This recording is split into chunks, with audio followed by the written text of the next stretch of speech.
नमस्कार, मैं राकेश परमार।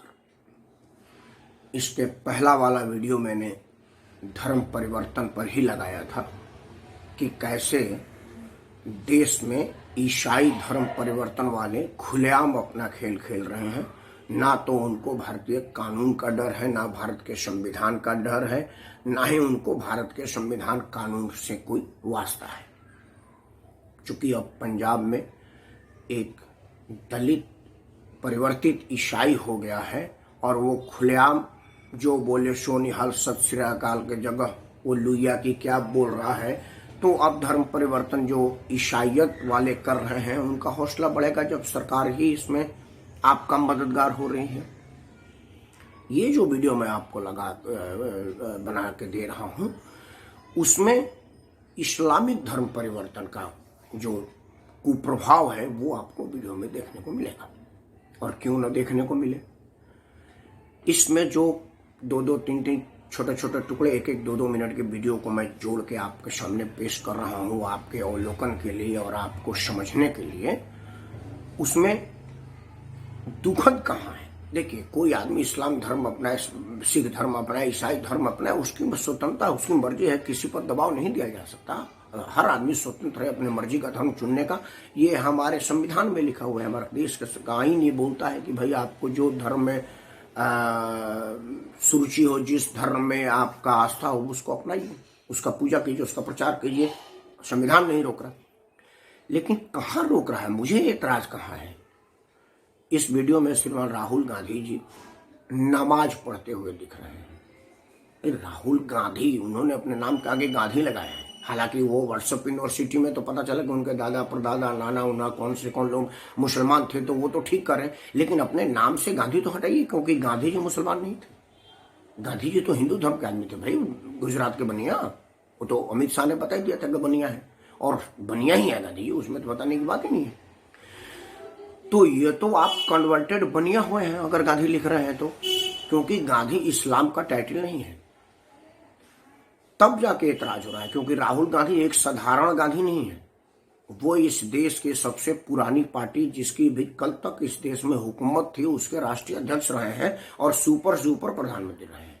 आपकी हैसियत इतनी थी कि देश के हाईएस्ट सिविल अथॉरिटी प्रधानमंत्री का सिग्नेचर किया हुआ बिल को आप फाड़ के कहेंगे लाइबल टू इन डस्टबिन, मतलब ये हमारे लिए कूड़ेदान में जाने योग्य है। मतलब आप इतने बड़े आदमी हैं कि देश का प्रधानमंत्री का कैबिनेट में अप्रूव किया हुआ नोट, जिसमें ऐसे ऐसे लोगों के हस्ताक्षर था जो आपके पिताजी से भी बहुत बड़े हैं, आपके माताजी से भी उम्र और आयु में बड़े हैं, जो आपके पूज्य दादी जी के जमाने के लोग हैं, उन लोगों ने उस पर हस्ताक्षर किया था। उसको आपने कहा था कि ये कूड़ेदान में फेंकने लायक है। तो अगर आप सार्वजनिक रूप से नमाज पढ़ेंगे तो लोग पूछेंगे कि भाई आप इस्लाम का प्रचार कर रहे हैं या इस्लाम स्वीकार कर लिए या ड्रामा कर रहे हैं। ये दोनों ही मामले में गलत है। अगर आपने इस्लाम स्वीकार कर लिया और अब तक राहुल गांधी ही नाम लिखा हुआ है तो बहुत गलत है। और अगर आपने इस्लाम स्वीकार नहीं किया और इस्लाम का वो आयत पढ़ रहे हैं तो इस्लाम के प्रति धोखा है, क्योंकि आप ड्रामा कर रहे हैं। दोनों ही मामले में दोषी हैं। इसमें दूसरा वीडियो है, वो लखनऊ से सांसद और हिंदू धर्म लौटी, मतलब वो हिंदू धर्म शास्त्री हैं, हिंदू का वो कुछ धर्म गुरु हैं, दाढ़ी बार बढ़ा करके अपने आप को हिंदू स्वामी बता रहे हैं। आप गीत गा रहे हैं कि जो नबी का हो नहीं सकता मेरा हो नहीं सकता। कहने के लिए तो बहुत अच्छा लगता है, ईश्वर भी एक ही है, अल्लाह भी एक ही है, जीसस भी एक ही है, वाहेगुरु की वाणी भी एक ही है। लेकिन ये आप नहीं कर सकते, क्योंकि आप साधारण प्रयोग नहीं है। आप हिंदू धर्मावलंबी हैं और हिंदू धर्म के गुरु और अपने आप को हिंदू धर्म पथ प्रदर्शक हैं।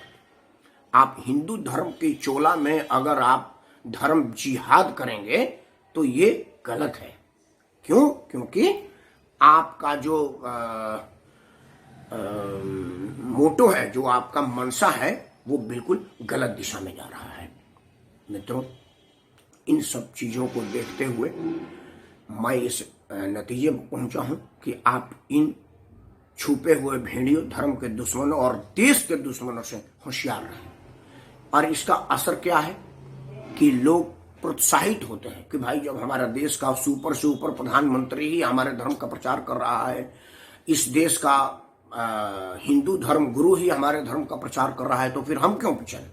जो उसके बाद वाली वीडियो है वो है ये जो किसान आंदोलन में राकेश टिकैत ने लोगों को बुलाया था, तो वो जो मुजफ्फरनगर में भोजन बनाया गया था उस सारे सब्जी फल पूड़ी हलवा उस समय थूक थूक करके डाला जा रहा है, क्योंकि इस्लाम में कहा गया है कि अगर आप अपना जूठन किसी को खिला देंगे तो वो मुसलमान बन जाएगा और आपको सीधे जन्नत नसीब होगी।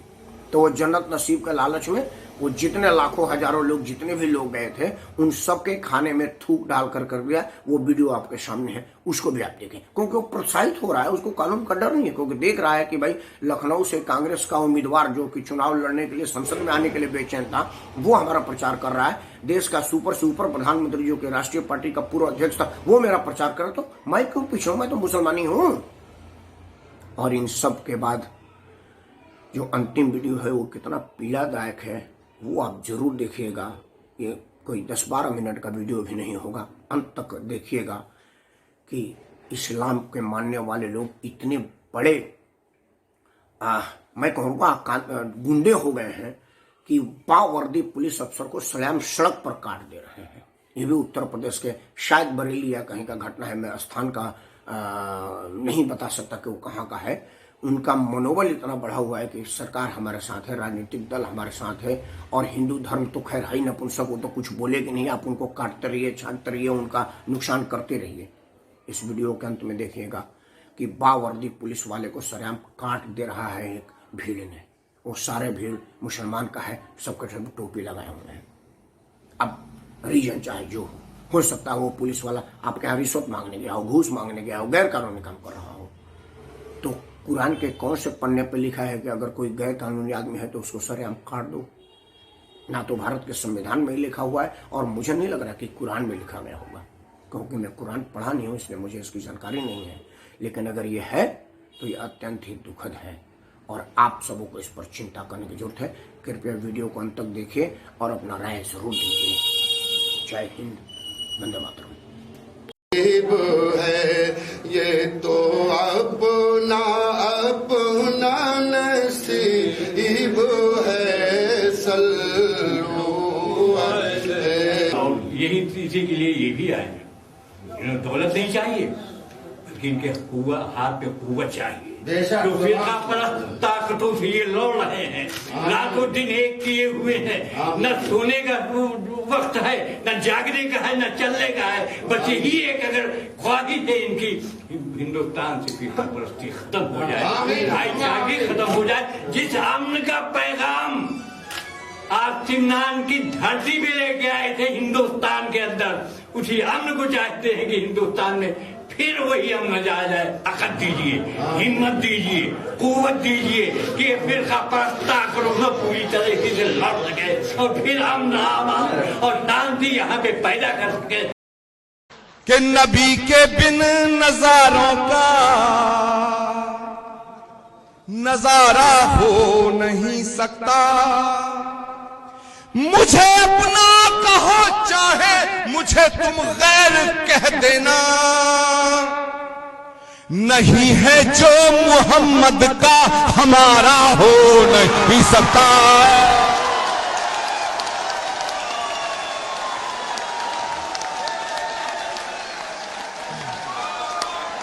नारा तकबीर, नारा रिसालत, अल्लाहू अकबर, नारा तकबीर, नारा रिसालत जिंदाबाद। कि नबी के बिन नजारों का नजारा हो नहीं सकता। मुझे अपना कहो चाहे मुझे तुम गैर कह देना, नहीं है जो मोहम्मद का हमारा हो।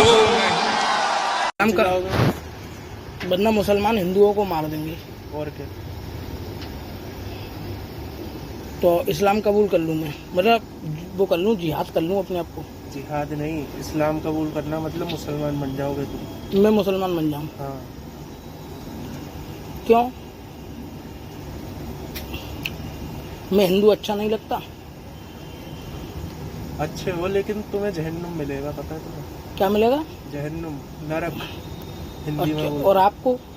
हमें जन्नत मिलेगी हमारे उनके हिसाब से, इल्फानदेन के हिसाब से, हमारे कर्मों के हिसाब से, लेकिन तुम्हें पक्का नरक मिलेगा। अच्छा, इसलिए कह रहा हूँ मुसलमान बनना।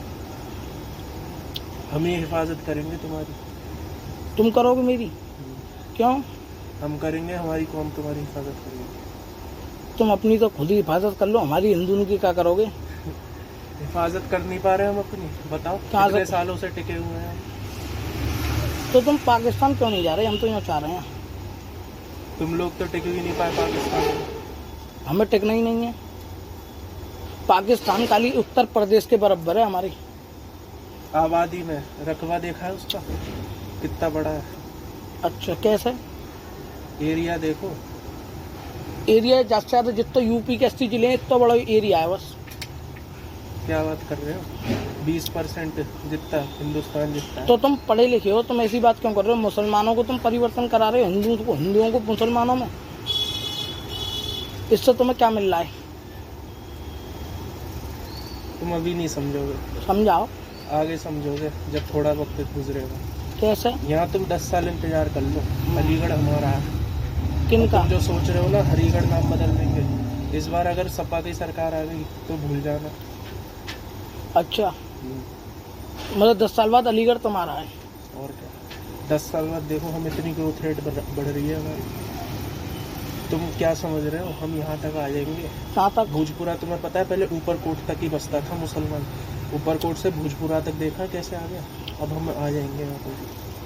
तुम ये चाह रहे हो मतलब हिंदू मुसलमान में परिवर्तन कर ले तो तुम कुछ नहीं होंगे उसे? परिवर्तन नहीं, हमें एक डोमिनेंस चाहिए, हम हिंदू से दब के नहीं रह सकते।